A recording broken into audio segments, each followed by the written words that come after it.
नमस्कार प्रिय मित्र, आशा करती हूँ परमेश्वर के प्रेम से, परमेश्वर के अनुग्रह से आप सब कुशल मंगल हैं। दोस्तों, जैसा कि पिछले दिनों हम रोमियो के पत्र का अध्ययन कर रहे थे और मैं समझती हूँ कि क्यों ना हम उस पर कुछ सवाल जवाब पर चर्चा करें। आप क्या सोचते हैं?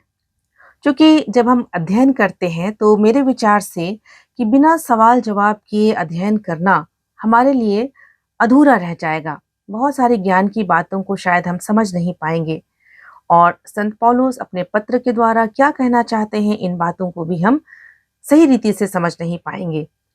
और आज हम इसी विचार से उपस्थित हुए हैं कि आपके साथ हम कुछ प्रश्नों पर चर्चा करें। और इस चर्चा के लिए हमारे साथ आज उपस्थित हैं भाई पौलुस मसीह। यस, आपका बहुत बहुत स्वागत है भाई, धन्यवाद आज के कार्यक्रम में। जी। और हम भाई पौलुस के साथ कुछ प्रश्नों पर विचार विमर्श करेंगे। तो आइए हम आज के इस कार्यक्रम की शुरुआत करते हैं। और भाई के पास कुछ सवाल हैं। पिछले दिनों इन्होंने हमारे कार्यक्रम को सुना है, संदेश को सुना है और कुछ सवाल इनके पास है। तो आइए हम उन सवालों पर चर्चा करें। तो सबसे पहला प्रश्न है कि इस अध्याय में संत पौलुस अपना वर्णन कैसे करता है? इस पर आप कुछ बताएं। जी जी, जरूर।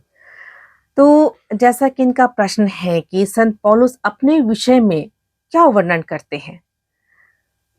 दोस्तों, जब हम इस अध्याय को पढ़ते हैं तो हम देखते हैं कि संत पौलुस अपने विषय में या कहें अपना परिचय के रूप में वो ये बतलाते हैं कि वह यीशु मसीह का दास है, बिल्कुल, जो प्रेरित होने के लिए बुलाया गया है यस, और परमेश्वर के उस सुसमाचार के लिए अलग किया गया है जिसकी भविष्यवाणी पवित्र शास्त्र में पहले से की गई है बिल्कुल ना। बिल्कुल, और इस प्रकार से हम देखते हैं कि संत पौलुस रोम के मसीहियों को अपना परिचय देते हुए अपने आप को एक सेवक या दास कहते हैं। जी जी, अब सवाल उठता है कि किसका दास? जी हाँ, यीशु मसीह का दास। बिल्कुल, जी।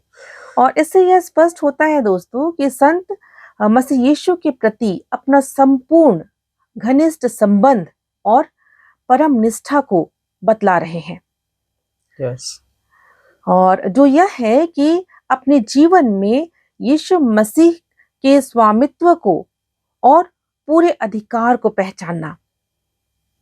तो संत पौलुस का कहने का यही अर्थ है कि वह मसीह का सेवक है। जी हाँ, और इस बात को और स्पष्ट रूप से समझने के लिए जरूरी है कि हम प्रेरित का अर्थ क्या है उसको समझें। जी, प्रेरित का जी, अर्थ है कि भेजा गया व्यक्ति, अर्थात जिसे परमेश्वर के द्वारा अलग किया गया है या पृथक कर दिया गया है। बिल्कुल बिल्कुल, कहने का मतलब ये है कि वह व्यक्ति जिसे सुसमाचार के मिशन के लिए हर अन्य गतिविधि या भागीदारी से अलग किया गया है। और इसको हम लोग और इस प्रकार से समझ सकते हैं कि हर अन्य गतिविधि और भागीदारी से अलग करने का मतलब क्या है। हम सब जानते हैं कि संसार में बहुत सारे काम हैं, बहुत सारी जिम्मेदारियां हैं। हम सबके जीवन में बहुत सारी जिम्मेदारियां हैं जी, और ऐसे जिम्मेदारियों के साथ में सुसमाचार प्रचार की जिम्मेदारी को निभाना एक अत्यंत महत्वपूर्ण काम है। और इसलिए पौलुस के जीवन में हम देखते हैं कि पौलुस ने अपने आप को ऐसे सारी गतिविधियों से अलग करके रखा। वो उसमें उलझा नहीं, फंसा नहीं, जी, बल्कि पूरी रीति से उसने अपने आप को अलग रखा ताकि वो सुसमाचार प्रचार को जब प्रचार के काम में जब वो लगा रहा तो किसी भी प्रकार की बाधा उसके जीवन में ना आए। बिल्कुल। अब जैसे कि भाई मैं आपसे जानना चाहूंगी कि आपका कार्य क्या है, आपके कार्य की प्राथमिकता क्या है, आप क्या करते हैं? मैं गार्ड का काम करता हूँ जी और वो मेरा प्रहरी का रखवाला का काम है जी जी जी और उसको मैं निभाने का यथा प्रयास करता हूँ। जी। तो इसके साथ संभवतः हो सकता है कि आप और भी कुछ कुछ काम करते होंगे। और भी कई प्रकार के काम है जी, लेकिन जिसको आपकी प्राथमिकता है कि रखवाली करना, जी है ना? हाँ, जी तो हाँ, आपका ध्यान, आपका फ़ोकस उसकी तरफ रहता है कि आप ज़्यादातर आपका सब चीज़ों की रखवाली आप कैसे करेंगे, है ना? जी, और अगर आप उस चीज़ से थोड़ा-सा भी उस ज़िम्मेदारी से भटक जाते हैं, तो वो काम आपका सही तरीके से नहीं हो नहीं हो पाएगा। पाएगा। जी जी, हाँ, जी, तो ऐसे ही सुसमाचार प्रचार के काम के लिए, जो कि बहुत ही महत्वपूर्ण काम था, इसके लिए जो आह्वान संत पौलुस को मिला था और पौलुस ने उसको बखूबी निभाया। और आज भी हम देखते हैं कि हम में से भी बहुत सारे लोगों को सुसमाचार प्रचार का आह्वान मिला जी है हाँ, ना? मिला है। लेकिन अगर हम लोग अपने आप को कई एक कामों में व्यस्त रखेंगे, तो कई एक बार होता क्या है कि हम परमेश्वर के साथ हमारा जो सीधा संबंध होता है वो नहीं हो पाता है। बिल्कुल, परमेश्वर का जो प्रकाशन है वो हमें नहीं मिल पाता है। जी, और इसीलिए हमें भी आज ध्यान देने की आवश्यकता है कि हम भी अपनी प्राथमिकता को पहचानें, यस, जिस प्रकार से पौलुस ने पहचाना। जी, क्योंकि ये काम सरल नहीं है ना? और इस काम में बहुत सारे त्याग की आवश्यकता है, मनन बिल्कुल, चिंतन की आवश्यकता है। बिल्कुल, एक व्यक्ति को अपनी बुलाहट पर ध्यान केंद्रित करने की आवश्यकता है। लेकिन इसके साथ ही साथ यह भी जरूरी है कि हमारी जो अत्यंत महत्वपूर्ण जिम्मेदारियां हैं उसको हम ना भूलें या नजरअंदाज ना करें, ना करें। बल्कि अपनी प्राथमिकता का चयन सही तरीके से करें। यस, संत पौलुस अपने आह्वान के विषय में हमें बतलाते हैं, जिसको कि हम लोग देखते हैं प्रेरित 20 उसके 24 पद में, जहां पर लिखा है, परंतु मैं अपने प्राण को कुछ नहीं समझता कि उसे प्रिय जानूं, वरन यह कि मैं अपनी दौड़ को और उस सेवा को पूरी करूं जो मैंने परमेश्वर के अनुग्रह के सुसमाचार पर गवाही देने के लिए प्रभु यीशु से पाई है। बिल्कुल। जी, आप और कुछ पूछना चाहते हैं? जी, आगे उसी में एक सवाल था, हाँ हाँ। क्या आप संत पौलुस को इसी रूप में देखते हैं? जी जी, बिल्कुल। जी हाँ, मेरा उत्तर यही है कि जब मैंने पुस्तक का अध्ययन किया और मैं इस बात को समझ पाई हूँ, और मैं पौलुस को इसी प्रकार से देखती हूँ।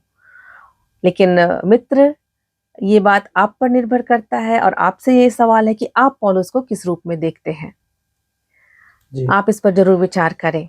अब दूसरा प्रश्न यह है हुँ। कि आप संत पौलुस के द्वारा लिखित सुसमाचार को कैसे समझते हैं? अच्छा। ज़रा समझाएँ। जी, जी, जी। अ, रोमियो की पुस्तक में हम देखते हैं कि संत पौलुस जो है, उसमें हम लोग उसके मिशन, उसके व्यक्तित्व, उसके श्रम या उसकी आशाओं के बारे में नहीं पाते हैं। जी, लेकिन सबसे मुख्य बात ये है कि यहाँ पर वो परमेश्वर के बारे में लिखता है। बिल्कुल। परमेश्वर की धार्मिकता, परमेश्वर की विश्वास योग्यता और जी हाँ। मसीह में परमेश्वर ने हमारे लिए जो अद्भुत कार्य किए हैं, उन सब के बारे में पौलुस ने चर्चा की है। जी, और जिस पुस्तक के आधार पर हम लोग इस संदेश को तैयार कर रहे हैं, उस पुस्तक के जो लेखक हैं बिल ब्राउनसन, तो यहाँ पर हम उनके जीवन के बारे में भी नहीं देखते हैं। लेकिन हम यह पाते हैं कि रोमियो को लिखे गए पत्रों के द्वारा अ, उसने किस प्रकार से पौलुस के द्वारा जो सुसमाचार की व्याख्या की गई है और उसमें परमेश्वर की महानता को दर्शाया गया है, इस बात को हम लोग यहाँ पर पाते हैं।